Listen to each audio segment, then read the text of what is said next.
Hey everyone, Mr. Happy here, and in this video we're going to be covering the patch 3.55a patch notes. TLDR, 24-man Proto-Ultima has been added into the game from Fan Festival, new story quests, the finale of the Anima weapon quest, Zloia Leopo is finally here, new feast map, and a few other details that we'll get into very soon. So let's get started with it right off the top. New Chronicles of a New Era quest have been added. This looks to be a follow-up to some of the Shadow of Mox storyline. It's called Unidentified Flying Object, and it requires you've beaten one of those quests, Freedom for Our Skies, as well as have Dunscaith unlocked. I'm curious to see what this actually involves, this quest, because I actually really do like the characters from the recent series of 24-man raids. So I'm hoping to get a little bit more backstory, or at least a little bit of follow-up to some of the events that happened in the Shadows of Mox storyline. Really looking forward to this little bit of story. Speaking of story, new Anima weapon story quests have been added. Now, for anyone wondering, yes, your Anima weapon will increase in strength again, likely to item level 275, the same item level as the Savage Alexander the Creator weapons. There's two quests, Words of Wisdom and Best Friends Forever. And it says it gives us the same little class job specified quest thing here at the bottom. It's given that to us for all of them. Really wonder why they decided to say in 3.5 that it was like the end or the finale of the quest, when they had already told us at that point that we were getting another quest in the form of this to raise the item level one more time. Curious to see how shiny our weapons can actually be, and if the Warrior Axe is still an Iron Labrys. Moving on to the next part, the Umbrite step has indeed been nerfed. Now, they didn't do anything too fancy with it. Cut the cost of Umbrites in half, so, I mean, that doubles the speed at which you complete it, so now you can buy a ton of them for 2,000 lore instead of just 6. You can buy, twice as many, as a matter of fact. You can buy more than twice as many. But anyway, on top of that, Crystal Sands is getting a little bit easier as well. You can trade in an unidentifiable bone shell or end seed for 1 crystal sand. That wasn't a very difficult part of the step, but if you're going to nerf the Umbrites, you might as well nerf the Crystal Sands as well. Would have really liked to have seen Umbrites maybe be able to trade one of each of those for an Umbrite instead of a Crystal Sand, because I'm still not a fan of lore being the only way to progress in that quest. But, 80 aetherochemical research facilities and you're done. That doesn't sound good out loud. Anyway, moving on. Zloia Leopo is finally being added into the game with her custom deliveries quests. So these are basically just deliver this item with this much collectability to an NPC, and not only will you get Gil, Gatherer scripts or Crafter scripts, but you'll also be able to learn a little bit more about that NPC and their backstory. Almost like a more involved Moogle delivery questline, and it's pretty simple. You unlock it after completing Go West Craftsman in Idleshire, and keep in mind this quest doesn't officially become available until Thursday. Crafters and Gatherers are kind of used to this, where a lot of their features get implemented on Thursday as opposed to, Tuesday when the patch actually is. It gives a little explanation seeking out the different types of custom deliveries. They reset weekly, and you can do up to 6 deliveries in a given week. You can see kind of the setup and the reward structure going on here, and then they break it down. Under here, there's even a little custom delivery icon on the minimap, so you can see which NPCs are eligible and which ones, well, are not. Going on, just again, more of the menus, the collectability, how many of them you need. It breaks it down, crafted items versus gathered items versus fish. It also shows you the reward structure for the different collectability levels that you hand in. More Gil, blue scripts, red scripts, things along those lines. The biggest thing is the satisfaction levels, which will again allow you to learn more about that NPC as they grow to trust you. In the future, they want to make it so you can even craft those NPCs items to wear, and they will actually wear them, but we're probably still a ways off from getting any sort of information along those lines. Oh, and one little thing also, because we're on the topic of the Aleopos, in Wondrous Tales, the Feast 8-on-8 matched party has been changed to the Feast the Fold. Now, the Fold has really fallen into obscurity, even back in 2.1, I think, when it was added. It still wasn't that big of a hit. So I'm curious to see if the reason why they're doing this is some sort of, bringing back of the Fold and just kind of fitting it into our current Feast meta. I'm not sure if they have that plan, but I'm hoping they have something in store for it, because it's just a dead PvP mode that just takes up space in our game, it feels like at times. Moving on to the battle system changes. They added in the 24-man... Oh, okay, let me not say that. The Proto-Ultima battle, previously only playable at the 2016-27 Final Fantasy XIV Fan Festivals, has been added. They don't tell us where, They don't tell us how to access it. They don't tell us anything. And you know what? They told us they weren't going to tell us anything at the EU Fan Fest, and we still were just like, you know, they'll just add it into the game, whatever. I'm curious now, because a lot of people have been suspecting that maybe you'd have to complete the Proto-Ultima Fate, and then, like, maybe there would be, like, a short time frame where you'd be able to enter Proto-Ultima after that.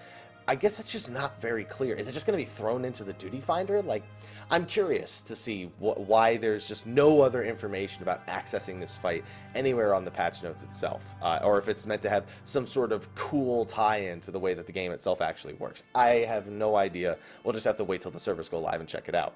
As for some other things, PvP, Fist of Earth for monks is having its damage reduction brought from 10% down to 5%.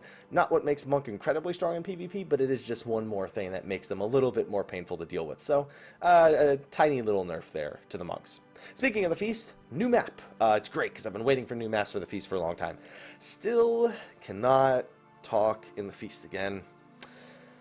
I'm gonna keep my fingers crossed on that one. Anyway, players can choose a map when engaging in custom matches. Okay, that's completely normal. They also added sudden death mode to feast matches. Basically, after the first 8 minutes have elapsed and the match is over, if it is actually a tie, instead of just ending the match as a tie, you'll get a 2-minute sudden death mode where the first team to pick up some medals wins. So you have to get the kill and pick up the medals in order for this mode to actually end. On top of that, as sudden death goes on, the the marked for culling status effect will start stacking up to try and encourage a kill within those 2 minutes and give you a definitive winner at the end of it all. You could still end in a draw. Sudden death only lasts for 2 minutes, and if no deaths and no medal changes happen in that time, then it'll still end in a draw like it has before. If sudden death is triggered during culling time, then the stacking debuff will actually be reset back down to 1. Now, all of this is pretty cool, but and also there's no supply boxes during sudden death. But one of the big things for me is the changes to supply boxes and kits. Now, supply boxes and kits have always been an interesting aspect. It's kind of almost like forgotten in 8v8, where sometimes they just see the offense and defense kits. Just no one touches them, and it could really swing the match if you know how to use them properly and you make use of the added defense or offense boost. However, now there's a new kit on the block. I'm so sorry for that pun. It's the Wolf's Heart kit, and this thing is stacked. Restores HP over time, restores MP over time, increases your movement speed, and gives you a flat attack speed buff. For those who don't know attack speed, auto attack delay down, weapon skill cast and recast down, and spell cast and recast down. That is a very, very significant thing to fight over, and is probably going to be the deciding factor in a lot of 8v8 and 4v4 matches. And keep in mind, your movement speed here from this kit will not stack with sprint or any other movement speed increasing abilities, so don't try. Also, medical kits and supplies will no longer appear. I kind of agree with this. I never really felt good about fighting over the medical supplies. It's just not like, what, you break it, and then, like, if you get jumped on, you have to run to this thing to try and get the extra heal. I don't know, it just didn't feel like a good objective to fight over. Oh, on top of that, they changed the locations, the spawn frequency, the number of supply boxes, but however, supply boxes will no longer appear after they have been broken once, so don't go looking for them in the same spot twice. Oh, and then just so you know, they added a new one of those macros for communicating, collecting the Wolf's Heart. Yeah, I could type that, you know, myself, if you'd let me.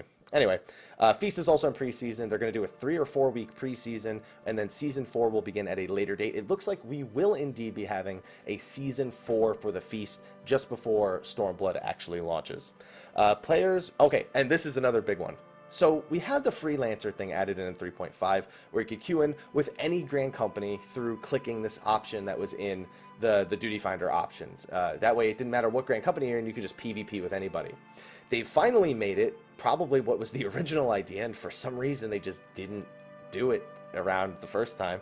Players will be matched irrespective of Grand Company requirements when registering for frontlines while in a party, specifically while in a party. So basically, you don't have to worry about checking freelancer. Players will take part in frontline as freelancers, regardless of whether or not they have checked the frontline freelancer option.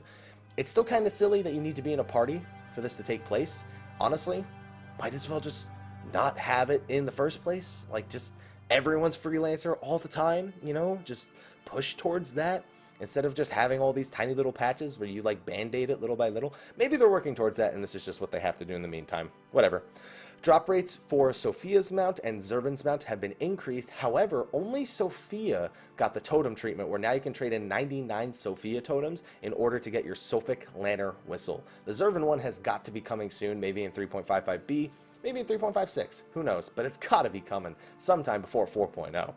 Garo gear can now also be obtained from the Calamity Salvager, but keep in mind the shields, waist gear, and accessories do not apply to this, mostly because of the lack of glamour. And yes, the shield, technically, I consider the shield glamour. It's invisible. For me, that's glamour. You know what I mean?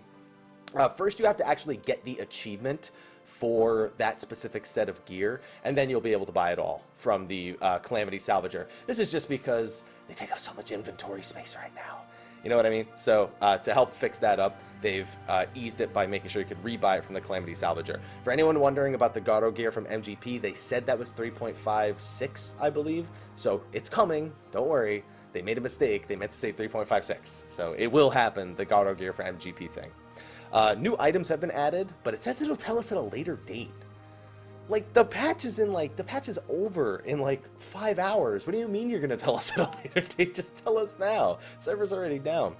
New recipes have been added, and it says it will be listed at a later date again. Like, what are you waiting for? Just tell me the recipes now. I don't understand.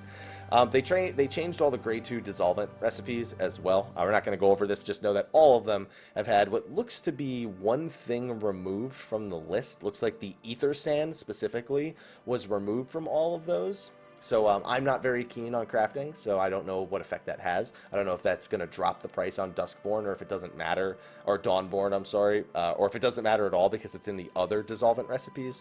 I don't know, but it's there. Help text has been added for the following Anima weapons. All of them, all the 270 ones at least. Dreams of the Faith can now be traded in, so I expect to see a lot of Tituses and a lot of Yunas going into the servers tomorrow.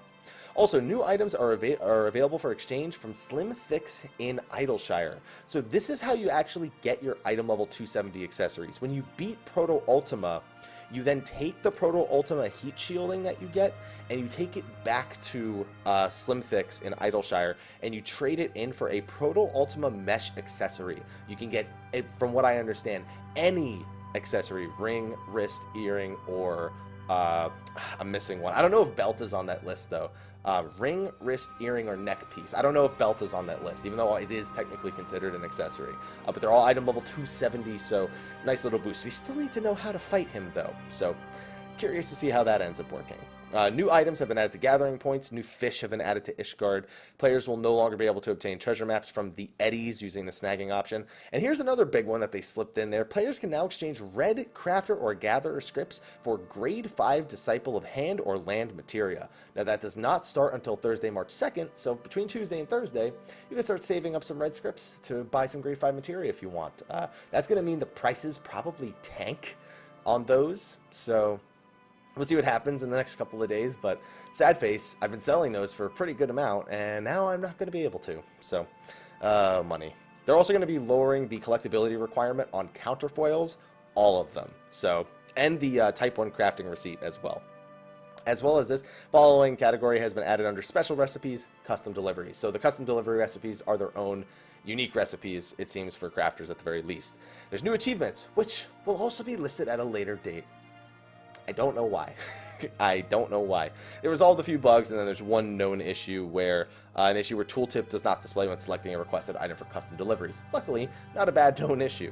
But anyway, that is patch 3.55a. I will be streaming this tomorrow. Hopefully Proto-Ultima is something that's accessible. If not, I'll just be working on the Anima weapon quest tomorrow. Be sure to come by the stream, check it out, and ask questions and all that good stuff, and expect a couple of videos in the coming days regarding some of the different features that you see here. But anyway, thank you for watching. Be sure to like, favorite, subscribe, and share, and I'll see you all for patch 3.55 tomorrow. Until then, take care.